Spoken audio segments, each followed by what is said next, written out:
کہ اپنی مشکل سناؤ، یہ فضائل حج ہے ہمارے ہاتھ میں۔ اس کا صفحہ 138 ہے۔ کہتے ہیں ایک آدمی مرا، اس کے ورثے کے اندر رسول اللہ صلی اللہ علیہ وسلم کے بال بھی آئے۔ ایک بھائی نے سارے بال لے لیے اور ایک بھائی نے مال لے لیا۔ مال والے کا مال ختم ہو گیا، بال والے کو اللہ نے بڑا مال دیا۔ پھر جب یہ مر گیا، مولوی زکریا صاحب کہتے ہیں ہمارے صلحاء کے خواب میں اللہ کے نبی آئے، کہا کسی کو کوئی مسئلہ ہو وہ اس کی قبر پہ بیٹھ کر دعا کرے، اس کا مسئلہ ختم ہو جائے گا۔ یہ فضائل حج ہے۔ مولوی زکریا صاحب قبر پرستی کی دعوت کیسے دے رہے ہیں آپ بھی سنیے۔ کہا جب تم مدینے میں جاؤ، نبی صلی اللہ علیہ وسلم کی قبر کے پاس جاؤ، اپنے سر کو جھکا کر رکھو، نبی کی ہیبت دل میں بٹھاؤ اور یاد کرو نبی کی جو قبر ہے، نبی کی جو قبر ہے وہ قبر دنیا کی ساری جگہوں سے اچھی ہے، بلکہ رسول اللہ کی قبر کا وہ حصہ جو آپ کے جسم سے لگا ہوا ہے وہ کعبے سے افضل ہے، وہ عرش سے افضل ہے، وہ اللہ کی کرسی سے افضل ہے۔ پھر بیت اللہ کا طواف چھوڑ کے اسی قبروں کا طواف کیا جائے نا۔ ہمارے پاس طارق جمیل صاحب کی کیسٹ یہیں پر موجود ہے، کوئی بھائی لینا چاہے تو دے سکتے ہیں۔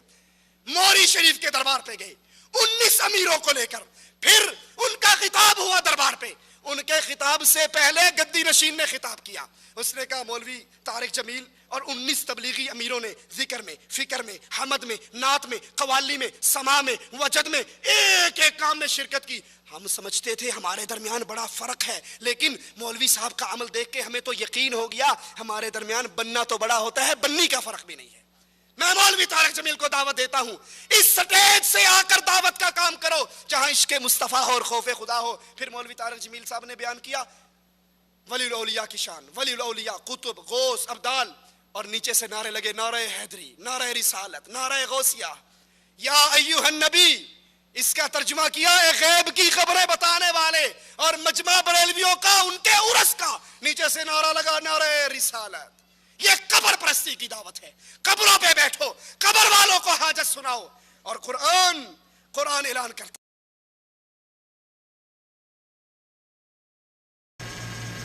بسم اللہ الرحمن الرحیم۔ حضرت شیخ الحدیث مولانا زکریا رب اللہ مرقدہ کی معروف کتاب فضائل حج پر اعتراضات کرتے ہوئے غیر مسلک کے غیر مقلدین کے نمائندہ خطیب توصیف الرحمان نے کہا، آپ نے اس کی گفتگو کے دوران یہ جملے سنے، پہلے عبارت پڑھی اور پھر توصیف الرحمان نے جو اس پہ تبصرہ کیا، کہتا ہے مولوی زکریا صاحب قبر پرستی کی طرف دعوت دیتے ہیں، اپنے سر کو جھکا کر رکھو، نبی صلی اللہ علیہ وسلم کی ہیبت دل میں بٹھاؤ، اور اگلا جملہ کا یاد کرو نبی صلی اللہ علیہ وسلم کی جو قبر ہے وہ قبر دنیا کی ساری قبروں سے افضل ہے۔ گرامی قدر سامعین، میں آپ سے ایک بات تو یہ پوچھتا ہوں، حضرت شیخ زکریا رحمۃ اللہ علیہ نے جو نبی کریم صلی اللہ علیہ وسلم کی قبر کے متعلق ارشاد فرمایا اپنے سر کو جھکا کر رکھو، کیا حضور کی قبر پہ آدمی کو متکبرانہ انداز میں اکڑ کر کھڑا ہونا چاہیے؟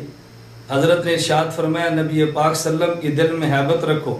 کیا نبی کی عظمت کو دل سے نکال دینا چاہیے؟ اور حضرت زکریا رحمۃ اللہ علیہ نے جو یہ بات ارشاد فرمائی کہ نبی کریم صلی اللہ علیہ وسلم کی قبر دنیا کی ساری قبروں سے افضل ہے، بلکہ حضرت شیخ رحمۃ اللہ علیہ فضائل حج میں جو بات ارشاد فرماتے ہیں جس پہ توصیف الرحمان غیر مقلد کو اعتراض ہے، رسول اللہ صلی اللہ علیہ وسلم کی قبر کا وہ حصہ جو آپ کے جسم سے لگا ہوا ہے وہ کعبہ سے افضل ہے، وہ عرش سے افضل ہے، وہ اللہ کی کرسی سے افضل ہے۔ حضرت شیخ کی اس عبارت کو نقل کرنے کے بعد نتیجتاً اس پر جو تبصرہ کیا، یا یوں کہیں کہ جو توصیف الرحمان نے اس سے نتیجہ نکالا، آپ ان کی گفتگو کو سنیں۔ توصیف الرحمان نے کہا پھر بیت اللہ کا طواف چھوڑ کر اسی قبروں کا طواف کرو نا، مطلب یہ کہ اگر یہ جگہ افضل ہے اس طواف کو چھوڑ کے یہ کرو۔ گرامی قدر سامعین، میں آپ کی خدمت میں گزارش کرنا چاہتا ہوں، توصیف الرحمان غیر مقلد نے حضرت شیخ زکریا کی عبارت پہ جو اعتراض فرمایا ہے، کیا یہ حضرت شیخ زکریا رحمۃ اللہ علیہ ہی کا نظریہ ہے؟ یہ حضرت شیخ زکریا نور اللہ مرقدہ سے قبل کسی اور معتبر عالم دین کا بھی نظریہ ہے؟ اگر حضرت زکریا اس نظریے میں متفرد ہوں، اکیلے ہوں، ان کی ذاتی رائے ہو، حضرت کی بات پہ اعتراض کرنا سمجھ آتا ہے، لیکن اگر یہی بات کئی سو سال قبل علامہ ابن تیمیہ کے شاگرد علامہ ابن قیم نے فرمائی ہو تو پھر اعتراض ابن قیم پہ پہلے کرنا چاہیے،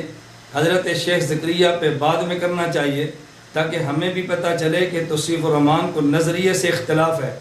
حضرت علامہ ابن قیم اپنی کتاب بدائع الفوائد جلد نمبر 3 صفحہ نمبر 135 پر تحریر فرماتے ہیں، ان اردت مجرد الحجرۃ فالکعبۃ افضل، اگر آپ صرف ایک حجرہ اور اس کا تقابل کعبہ سے کرو تو کعبہ افضل ہے۔ وَإِنْ أَرَدْتَ وَهُوَ فِيهَا، اگر تم یہ بات دیکھو کہ اس حجرے میں نبی پاک صلی اللہ علیہ وسلم کی ذات گرامی موجود ہے، فَلَا وَاللَّهِ وَلَا الْعَرْشُ وَحَمَلَتُهُ، تو اللہ کی قسم اٹھا کر یہ بات کہتا ہوں، نبی پاک صلی اللہ علیہ وسلم کا حجرہ عرش سے بھی افضل ہے، وَحَمَلَتُهُ، عرش کو اٹھانے والے ملائکہ سے بھی افضل ہے، وَلَا جَنَّةُ عَدْنٍ، اور جنت عدن بھی عرش سے حجرے سے افضل نہیں، وَلَا الْأَفْلَاقُ الدَّائِرَةُ، اور افلاق الدائرہ ان سے بھی افضل ہے، لِأَنَّ بِالْحُجْرَةِ جَسَدًا لَوْ وُزِنَ بِالْكَوْنَيْنِ لَرَجَحَ، اس لیے کہ اس حجرہ میں وہ مبارک جسم موجود ہے، اگر کونین کے ساتھ تقابل کیا جائے تو اس سے بڑھ جائے۔ حضرت ابن قیم رحمہ اللہ کی رائے گرامی جو بدائع الفوائد میں موجود ہے، مشہور اہل حدیث عالم حضرت علامہ داؤد غزنوی رحمۃ اللہ علیہ، ان کے حالات پہ مشتمل اس کتاب کے صفحہ نمبر 345 پہ عنوان قائم کیا، مقام رسالت۔ حضرت رحمۃ اللہ علیہ کی اس سوانے میں تذکرہ یوں کیا، حضرت رسول اکرم صلی اللہ علیہ وسلم کے اس قدر عاشق تھے، کہتے ہیں حضور اقدس صلی اللہ علیہ وسلم کے ساتھ والہانہ محبت تھی اور ان کا ذکر نہایت ادب و تعظیم سے کرتے تھے۔ مقام رسالت بیان کرتے ہوئے حافظ ابن قیم رحمہ اللہ کا یہ قول مزے لے لے کر سنایا کرتے تھے۔ کسی شخص نے حافظ ابن قیم رحمہ اللہ سے پوچھا کہ روضہ اطہر افضل ہے یا کعبہ، تو حافظ ابن قیم رحمہ اللہ نے فرمایا، ان اردت مجرد الحجرۃ فالکعبۃ افضل، وان اردت فیہا وہو فیہا فلا واللہ ولا العرش وحملتہ ولا جنۃ عدن ولا الافلاق الدائرۃ لأن بالحجرۃ جسدا لو وزن بالکونین لرجح،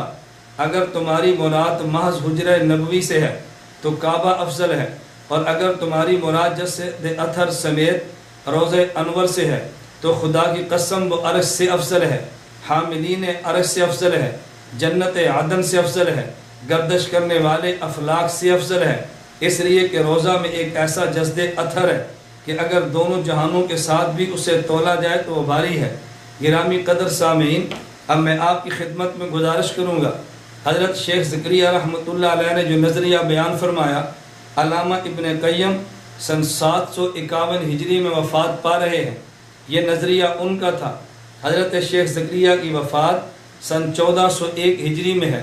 ایک وہ شخص کہ جس کی وفات کئی سو سال قبل ہے، نظریہ وہ بیان کرے تو کوئی اعتراض نہیں۔ حضرت شیخ زکریا کی وفات سے 18 سال قبل وفات پانے والے مولانا داؤد غزنوی کا نظریہ ہو تو کوئی اعتراض نہیں۔ آخر وجہ کیا ہے؟ اعتراض ان دو کی بجائے حضرت شیخ زکریا پر ہے، تو میں دو باتوں میں سے ایک بات کہنا ضروری سمجھتا ہوں کہ یا تو توصیف الرحمن ایک جاہل شخص ہے کہ جس کے علم میں نہیں کہ یہ نظریہ اسلاف میں سے حضرت ابن قیم کا بھی ہے، اسلاف میں سے ابن عقیل حنبلی کا بھی ہے، اسلاف میں سے علامہ داؤد غزنوی کا بھی ہے، یا تو جاہل شخص ہے، اور یا ابن قیم یا توصیف الرحمن کو ان دو حضرات کی عبارات کا علم تو ہے، لیکن عناد اور بغض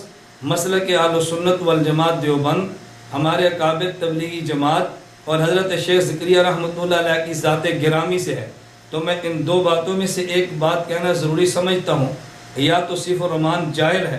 جس کے علم میں اسلاف کی عبارات نہیں، اور یا توصیف الرحمن پرلے درجے کا